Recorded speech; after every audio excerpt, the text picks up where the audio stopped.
Hey, what's up, everybody? It's DeWitt, Smokin Brothers. Happy holidays. This is our holiday cook. It's all about that prime rib roast. All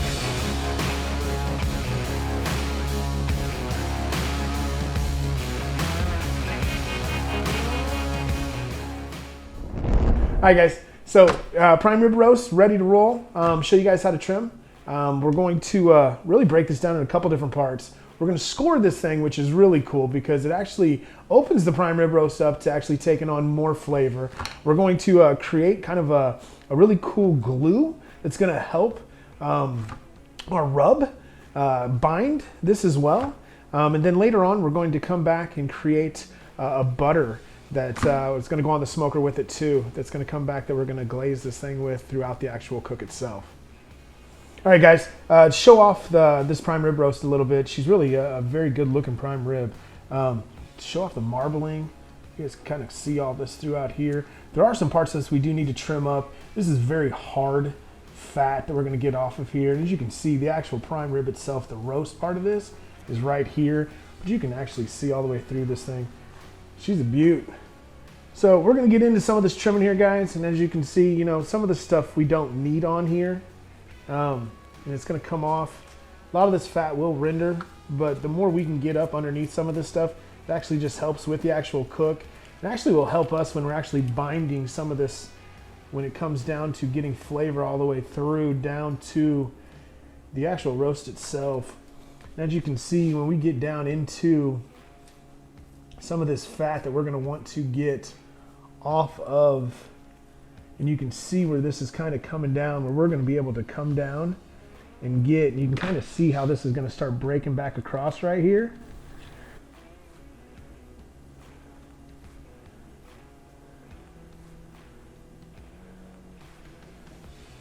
So that was all hard, and now this is, you see this, we're not going to use this. I mean, there's some meat there, but I mean, there's really nothing there. We're going to throw that thing away. All right, guys, so we got this other part off. You know, this is the crown jewel. This is what we were after. You can see it's cleaned up very nice. You can see the marbling of this thing. This thing's going to cook up great. You can see, like, if you were after the ribeye at the store, you can see how they would have cut this thing up into an inch, 3/4 of an inch, however you wanted. You can see the flap that we cut off. You can see where it kind of came from and how we pieced the thing back together there. You know, it's just very nice. We're going to get ready to score this thing up. Which really is going to help us, you know, put more flavor into this actual ribeye as it's cooking through. All right, guys, you can see the scoring process is very simple. Going about 1 inch apart, you know, back and forth here.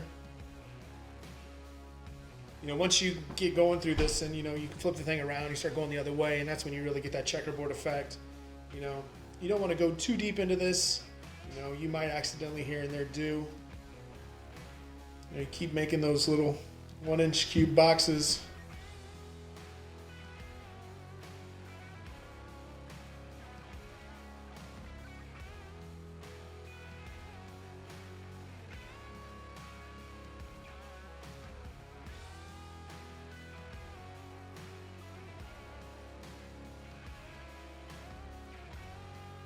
Okay, so now we're going to apply this glue binder mixture on here. We're going to put it on here and start spreading this thing apart. We're going to get this down into like all the actual crevices itself.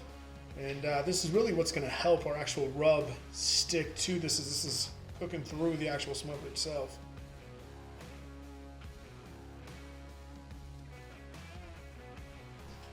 All right, I got this binder and putting it all over it here. Rubbing both sides. Going to get it, flip it over. This thing looks great. I wish you guys could smell this thing. The freshness of the herbs and stuff in here. And I got it on the back side. You know, this thing's really going to help bind the actual the rubs that we're ready to put on this thing. All right, guys. So we're really ready to start applying this rub here. We got the glue or the binder on here to say with all our fresh herbs, our olive oil, our garlic. So first layer of rub that we're going to put on here is from Smokin Brothers. It's under the kitchen sink. It's very peppery. It's very, you know, herbaceous. It's coarse. It's great with beef. And really, we're going to start applying this right now.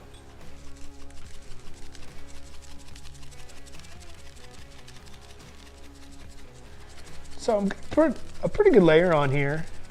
when it comes to the actual rub itself, you know, and I'm gonna make sure I hit all aspects of it. So I'm gonna get underneath of this thing here, then I'm gonna cover it well.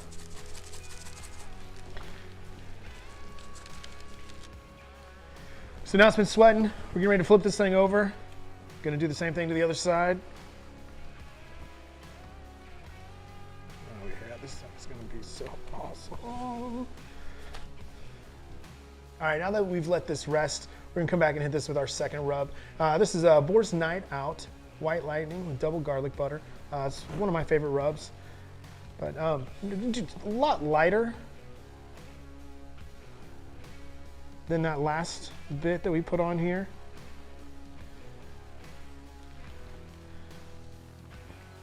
All right, guys, next step is creating a butter that we're gonna base this prime rib roast with. It actually consists of 1 stick of butter. We choose salted. We're gonna stick that 1 stick into a cast iron. This is actually gonna go straight on to the actual smoker itself. We're gonna use some thyme and rosemary, 2 tablespoons of each. We're gonna pour this in here with that. And we're gonna take the actual other part of this, get this in here. We're gonna put this onto the smoker, let it melt down. As the prime rib roast is actually cooking, we're just gonna baste this over the top of it, probably about every 20 minutes or so. It's gonna help build the crust and just add more flavor to it. All right, guys, so we're actually getting ready to head out to the smoker. We're gonna put the prime rib roast onto the second shelf. We're gonna elevate it up because we're gonna put this half pan underneath of it. In that half pan, we're actually gonna add some elements to make a beef au jus. When this gets done, it's always good to have a good beef au jus for dipping. In this beef au jus, we're gonna help get it started. We're not only gonna take the drippings that are gonna be underneath of it that we're gonna collect in here, but we're gonna add 2 cans of beef consomme. And this is kind of gelatin-like when we're sitting out here in the cold when it first gets started. But we're gonna take this, and this is gonna be the basis of getting this whole thing started. And we're gonna take a big box of actual beef broth.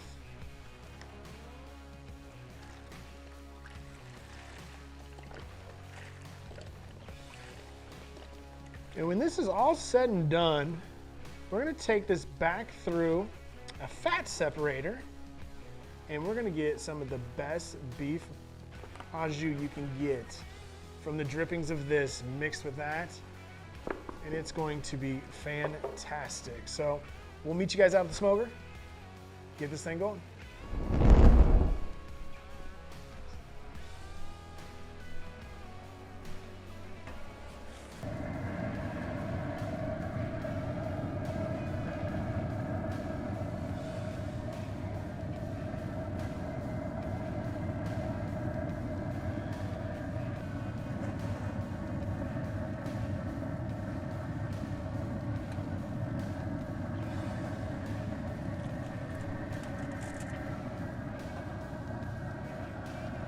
Got the prime rib roast on. Got the beef au jus in our pan. Getting here, gonna catch all these drippings to really make that au jus as wonderful as it's gonna be. Got our basting butter. It's gonna be getting ready to melt down so we can actually get that drippings to go on there. All set up here on the Smokin Brothers Premier 30 Plus. We got the temperature set at 180. We're gonna take the internal temperature of this thing to about 90 degrees. And then I'm gonna crank this thing up to about 400 degrees. It's really gonna build the outside crust of that. Now I'm gonna take the internal temperature of this prime rib roast up to about 125 degrees, 128, and then I'm gonna pull that thing off and I'm gonna let it rest. At that point, it should carry up to about 135, which should be the perfect medium rare, and that's where my family and I like it. All right, guys, just coming back out here. It's been about 30 minutes. I just want to check on it. The internal temperature, we have a probe in it. It says about 52 degrees. I'm gonna start basting with our butter. Gonna get a good stir on this thing. Oh wow, man, the smells on this thing are great.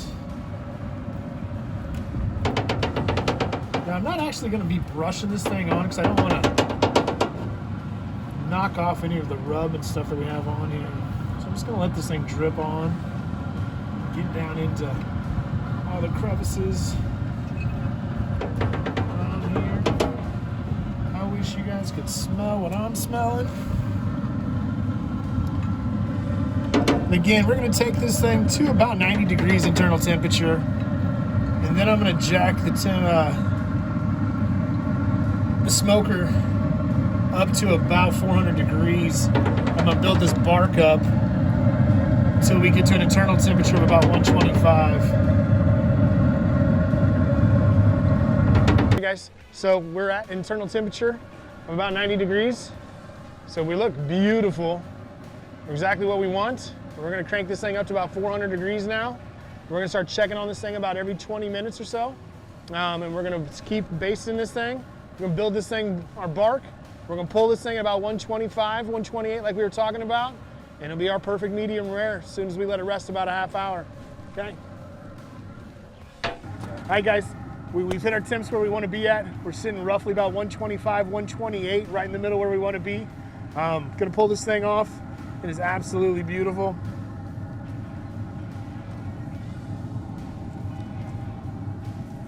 Thing's fantastic.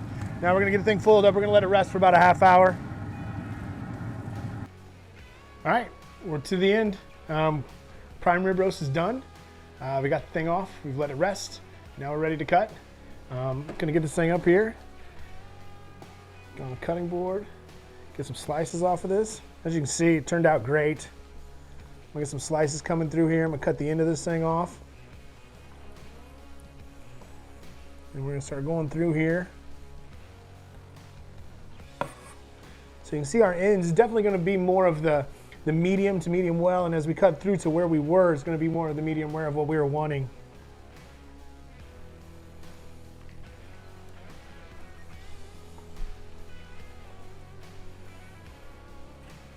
As you can see, as we're getting more into this, you know, you can see the actual juices. We're getting into the middle where it's medium rare. You see the juices flowing. This looks great. Get a piece here in the middle.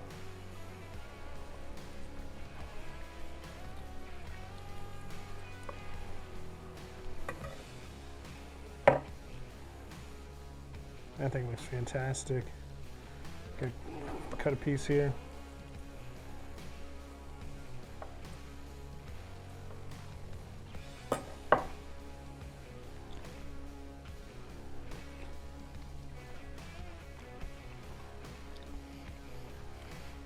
Yeah, buddy.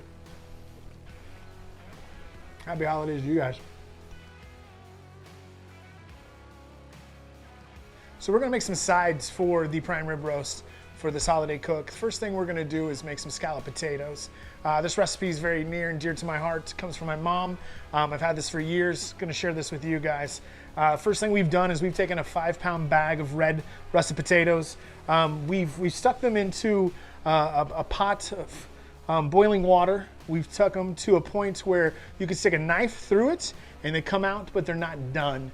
At that point, we've took the water out of it and we've actually skinned them, and we've either used a mandolin or we've cut them down to a very thin point. We've stuck them back then just in water because now we're gonna make this cheese-based roux.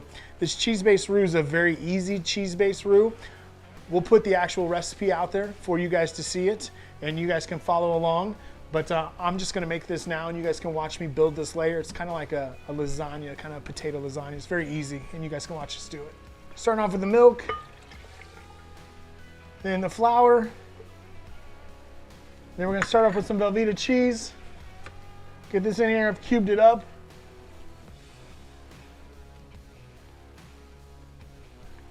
Gonna add some of my sweet garlic SDQ, about a 1/4 cup. So really the first part of this whole recipe is you're gonna put a little bit of this in the bottom. You're gonna make sure you got the whole thing covered. And then it's just layers. You're just gonna start building layers of this thing on. It's kind of like building a lasagna. Your potatoes are your noodles. Then you're just gonna come back through here. You're gonna pour the rest of your cheese. A layer at a time. Then you're gonna come back through and put more potatoes on it.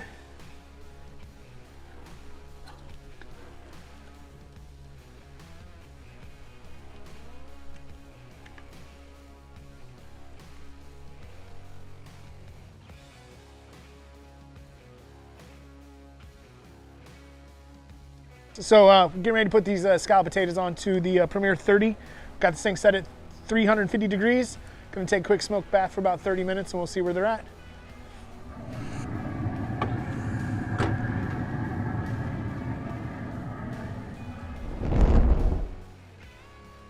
For our next side, we are gonna have some smoked Brussels sprouts, topped with Parmesan and bacon.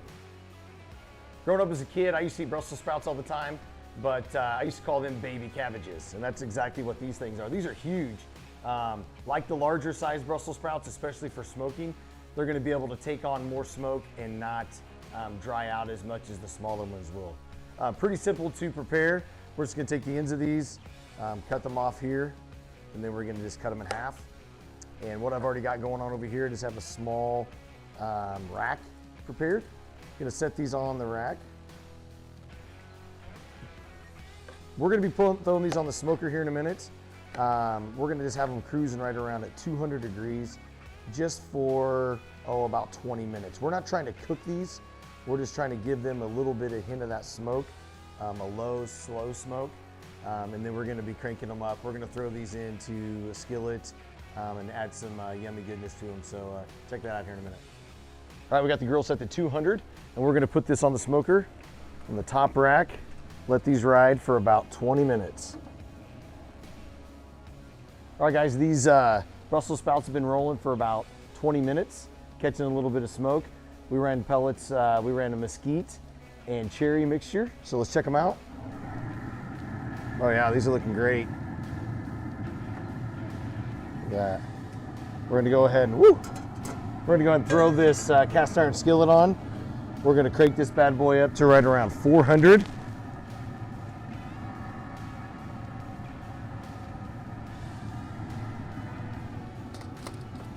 We're gonna let that skillet get nice and hot, then we're gonna come back and add these to it. All right, now that the skillet's nice and hot, we're gonna add some bacon to it, get it good and browned, caramelized.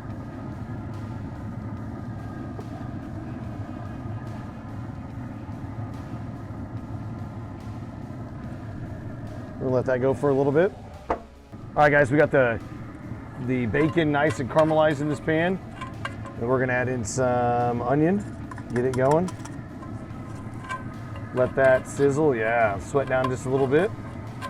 And we're gonna come back in and add those Brussels sprouts to it here shortly. We're gonna let this go for about 2 minutes.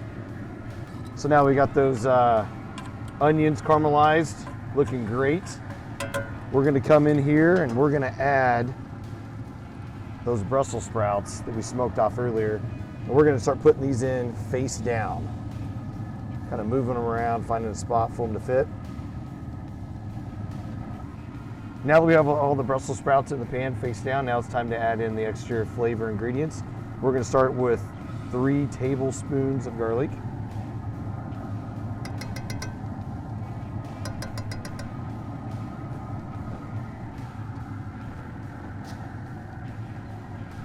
One tablespoon of brown sugar, half a teaspoon of pepper,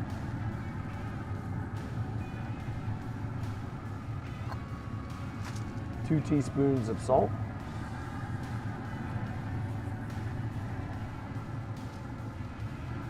and 1/3 of a cup of apple cider vinegar. Just gonna bring it all together.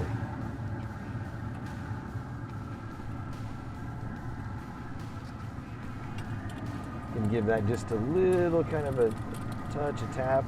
All this flavor is going to start blending together and coming together. We're going to let this roll for about 10 or 15 minutes, and then we're going to drop the temperature down to around 350 for about 20 minutes.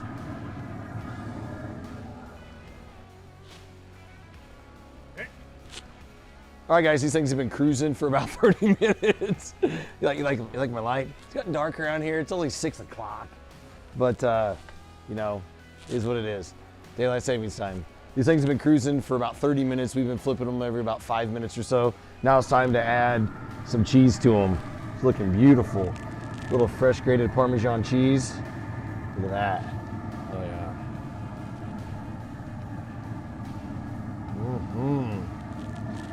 We're gonna let that sit on there for about 3 to 4 minutes.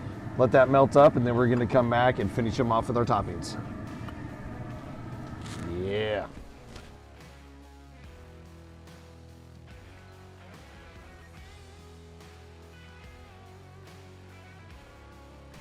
Let's check these out.